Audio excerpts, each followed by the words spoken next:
heroes. They were heroes. I don't know. It seems to be now it's out of fashion to have heroes. I find that sad. I find it sad that we can't have strong heroes and right and wrong. This whole everything's okay. Oh no, you've got to adjust to. I don't see that. There's right and there's wrong. There's good and there's evil. And if you take that away, number one, you're taking away the truth. Number two, I think you're taking away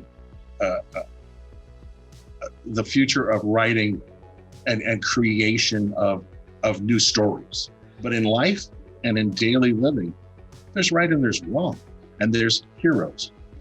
And look at the heroes we have now. These nurses, these doctors who are 20 hours a day helping people. They're watching people pass away who can't be with their family, but they're there for you. Is there a bigger hero than that? Is there a better hero than that? In our country now, the police, my brother was a policeman for 35 years. And to see the treatment of the police in our country now and what they're thought of, it breaks my heart. Because those men put their lives out for us every single day. Those are heroes. A man who gets up and goes to work every day and supports his family is a hero.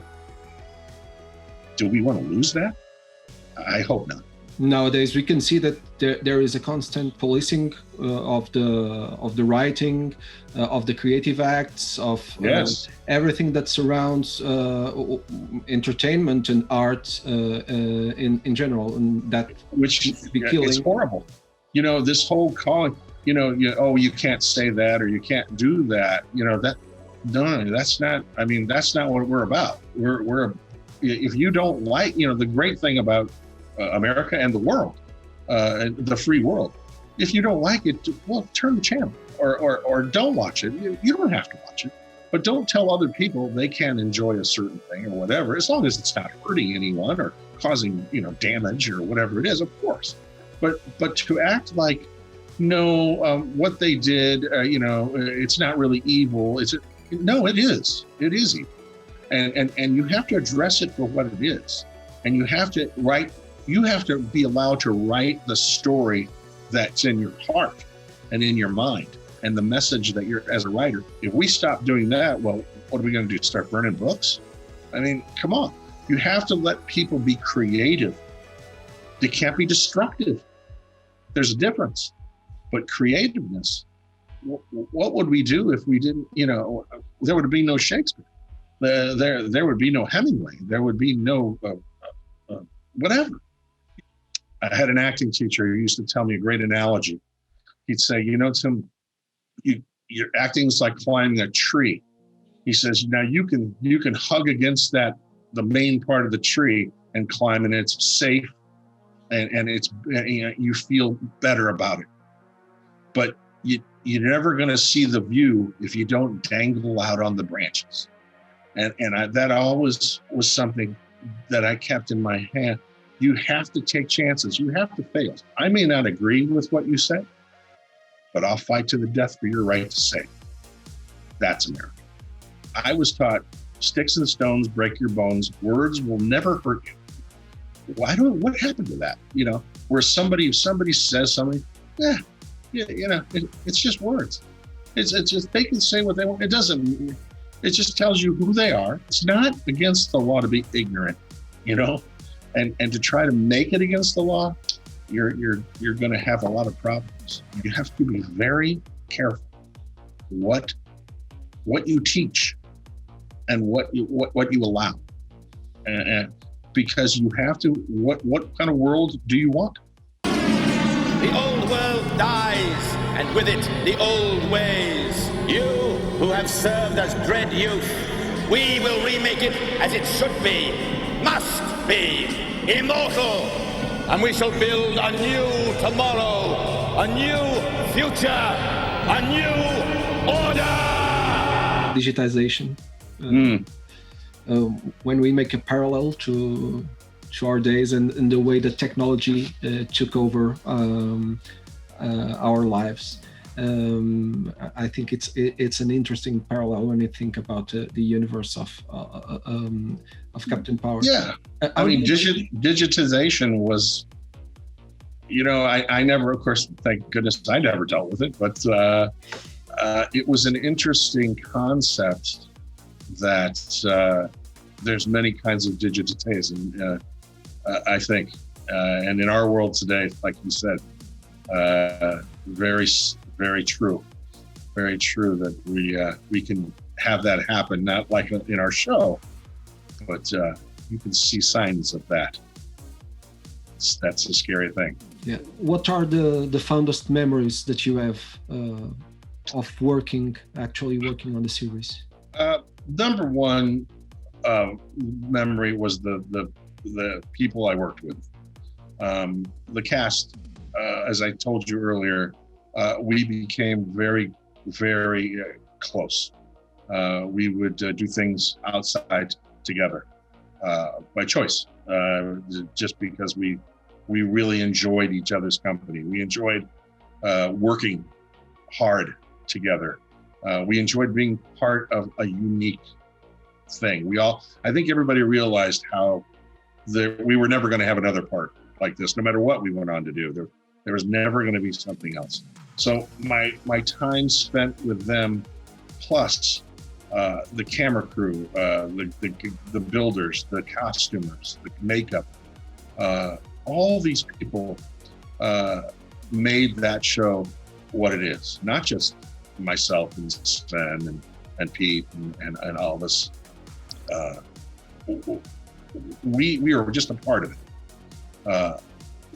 What I remember, and it was such a hard shoot. It was a physically tough shoot, but I don't remember ever being happier. I don't remember ever having more joy in my daily life than filming that show. It was a high point for me as an actor. It was at that time the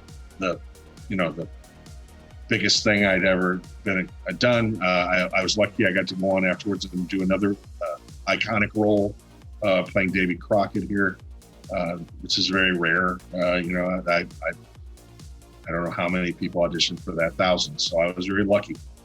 And I got to play two iconic roles in my life, and I am very grateful for every minute of it. I still have with me all my trading cards from. Where'd you get those? I never even got any of those. It's look, yeah, Captain Power. I can remember. Jose, I can remember going to the audition for Captain Power. It was down on Hollywood Boulevard at some place across from the Grauman's Chinese Theater. I don't know if you know what that is. That's where all the footprints and fingerprints of all the movie stars are. So I was really, oh boy, and I went in and they had all the drawings up on a board of those drawings and the costume designs and the bat, with everything. And I remember standing there thinking, what the hell is all this, And I went into the audition and they filmed me because I guess everybody was in Canada. And I did the scene and I really, I thought, man, I did great. I really felt good about it, which is unusual because I used to always think, I blew it.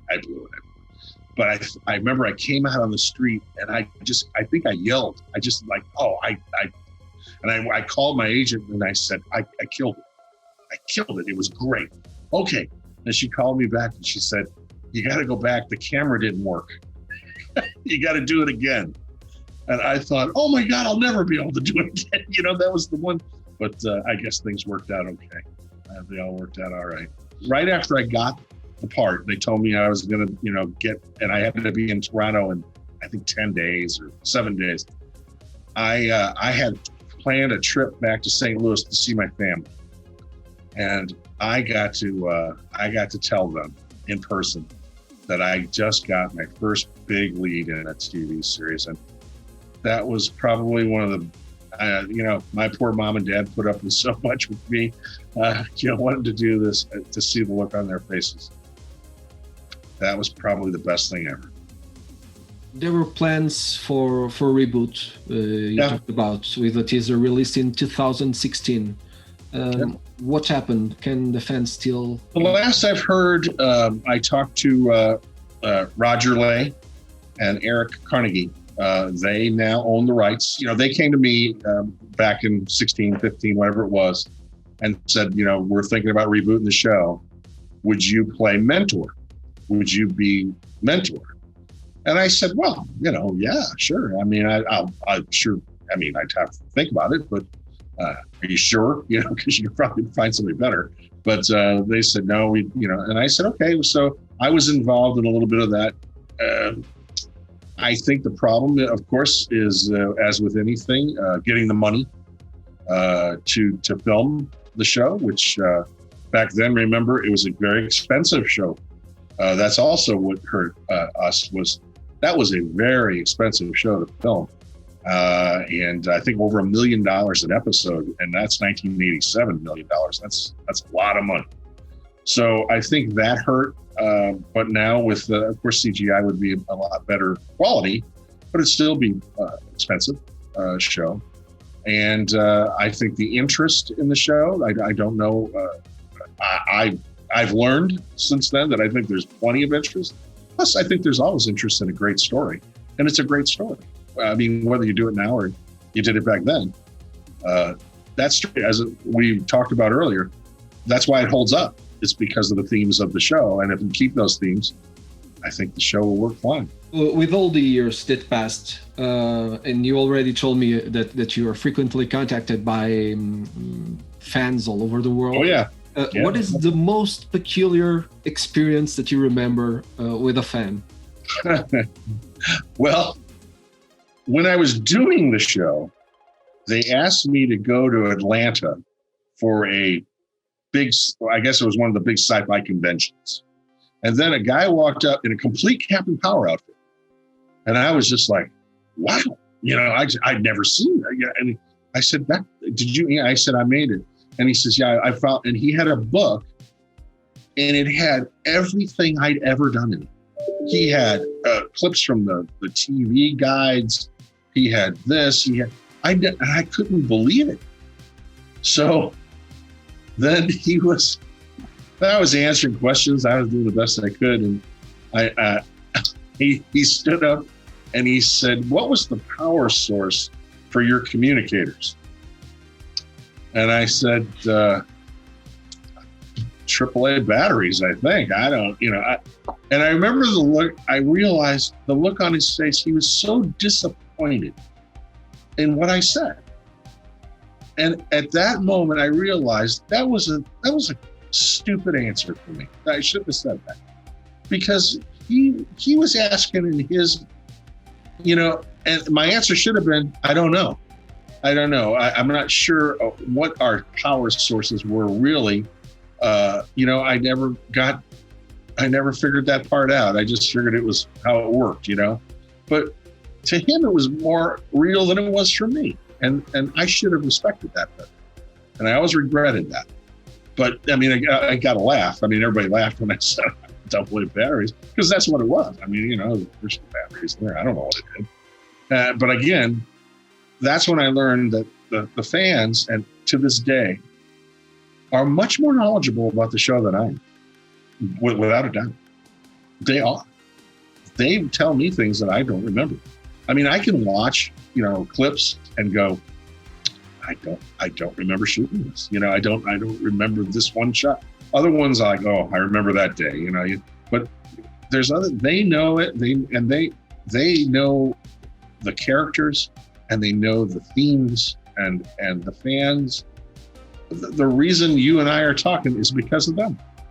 That's the only reason you and I are talking today, is because those fans are so loyal and so dedicated to the show that I thought that's probably the greatest part of me being in the show. To this day, what's my favorite part? The fans. Honestly, every time I meet them and talk to them, I'm just blown away about their knowledge and their courage of being a real fan, and just I just find it fascinating, and I'm so grateful that I have the privilege to know them, that I got to meet them, I mean, they come up with, I can't believe I'm meeting Captain Power. Honestly, I can't believe I'm meeting you. Because if it wasn't for you, I wouldn't have been here. I wouldn't be here. I wouldn't be here today. That's a good thing.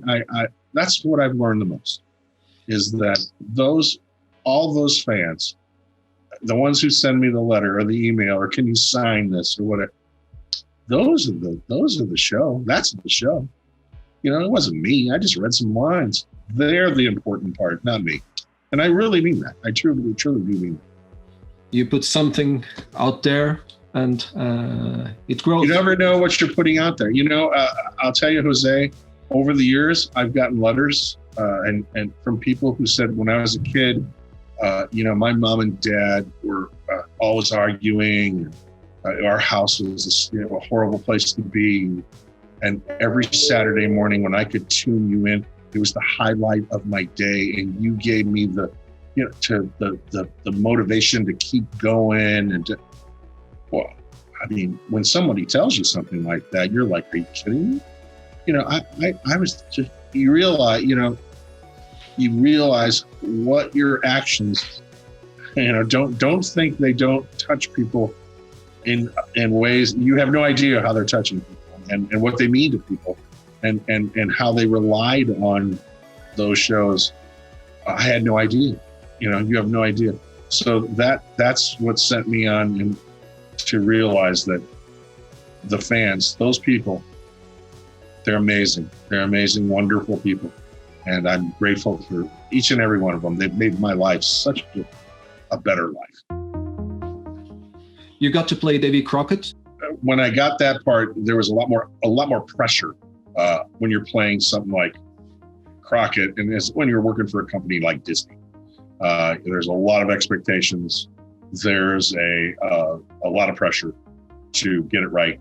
And again, that was another tough shoot out in British Columbia, up in Canada, in the middle of, we would get in helicopters and land, and that's where we would shoot because there's no roads. We were literally in the middle of nowhere. So that was a tough shoot, but again, it was fun. And playing an iconic American hero. I got to do that. Not many people have gotten to play Davy Crockett, John Wayne, Billy Bob Thornton. So I'm glad to be in that group.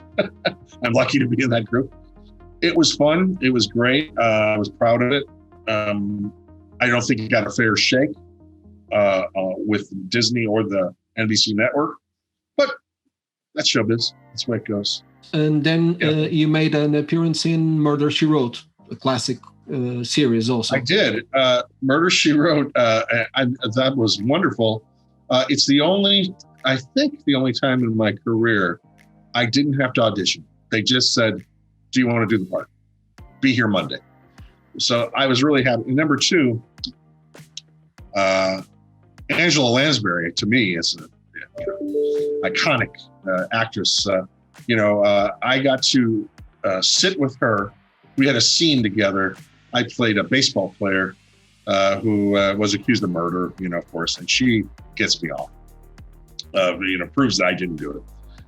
But in there's a scene where I'm in jail and she comes to visit me. And while they were setting lights and, I got to sit and just talk and ask her questions. I asked her about Gaslight. I said, and she said, you know that movie? I said, oh my God, yeah. I said, when we were a kid, my dad, we watched that movie. And she said, yeah, that was my first movie. I was 17 years old. And I said, oh, it was so good. And then I asked her about Harvey Girls and working with Judy Garland. And, the other than the fans, the other part of my career is I got to work with a lot of people that I got to sit and just talk with and ask questions. A lot of good old actors who were fantastic. That I'd get so excited about, getting to work with somebody, George Papard, and ask him, what was it like working, with whoever, on this show or this movie. When I did the 18 with George, I got to ask him about a movie called Blue Max. When I was a kid, it was a movie about, he was a German World War I ace pilot. Oh, I thought that movie was so cool. And I got to ask him about that and shooting it. And, those are the moments that stand out more than anything else. The people I got to work with and the friends I made being an actor. Miss Lansbury it was great. I loved it because when it was 5 o'clock, as soon as it was 5 o'clock, she was done. No matter how many scenes are left, she went home. And I always thought, yeah, baby, that's how you do it. I mentioned his name earlier, Isidore Menkovsky. Izzy, we call him, again, this is an Academy Award winning lighting designer, director, camera guy. He said to me, you know how you're going to know when you made it? And I said, no. And he says, they'll make other people dig holes or stand on boxes. Because you have to understand, I'm 6'5".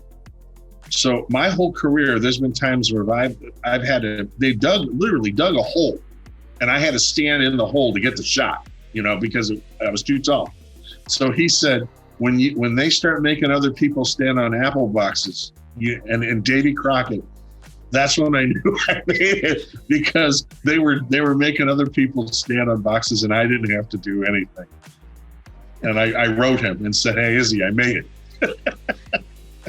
It was great. The first pilot I did was written by the guys who wrote I Love Lucy. To sit and talk to them, you can't pay me. You don't even have to pay me. I'll just do that. So those are of my career. Those were my favorite moments. The fans and meeting all these wonderful, wonderful people. I was very blessed, very lucky. You closed the decade with the participation on the youth TV phenomena Beverly Hills. 90210. Well, it wasn't when I did it. It was nothing. It was it was the first year. How was it to play Matt Brody and being the crush of Kelly, Brenda, and Donna? How was it? I could tell you, but I didn't know anything about the show. It was the first season, and it hadn't become the big, hit it hadn't become. But I remember going. I at that time I didn't have a car. I had a motorcycle, and I remember riding the motorcycle at like 5 a.m. in the dark to wherever we were filming, some house out in Altadena, California. And I went to my dressing room, and there was a knock on the door, and it was Jason Priestley. And I remember he came and said hi and introduced himself. Welcome to the show. Is there anything you need? And he was I'll never forget that. In fact, that I used to on Davy Crockett and Captain Power. I always made sure I did that. I always made sure if there was a guest, I went and said hi. I want to introduce myself. Do you know where everything is? Is there anything I can help you get? Because I thought that was such a class act. That was such a nice thing to do. And he was a nice guy. And then I worked with Shannon Doherty, who was great. She was a nice girl. And, there wasn't much going on there. I came in, filmed 1 or 2 days. It was no big deal. But then afterwards, the show became so big that, I was lucky I got on it. It was a lot of fun. They were nice kids. They were all nice kids. But I was only there for a couple of days. I was just a guest star. The 80s gave birth to a lot of diversity and risk taking in TV, in movies, in music. When you look back, what do you think that was so unique about this decade, and what made people take risks like they took? I think here in America, I can only speak for that. The 70s were such a bad time in our country. Under Carter, the economy was in a terrible state. We were in repression, depressions, constant problems with and America wasn't well liked.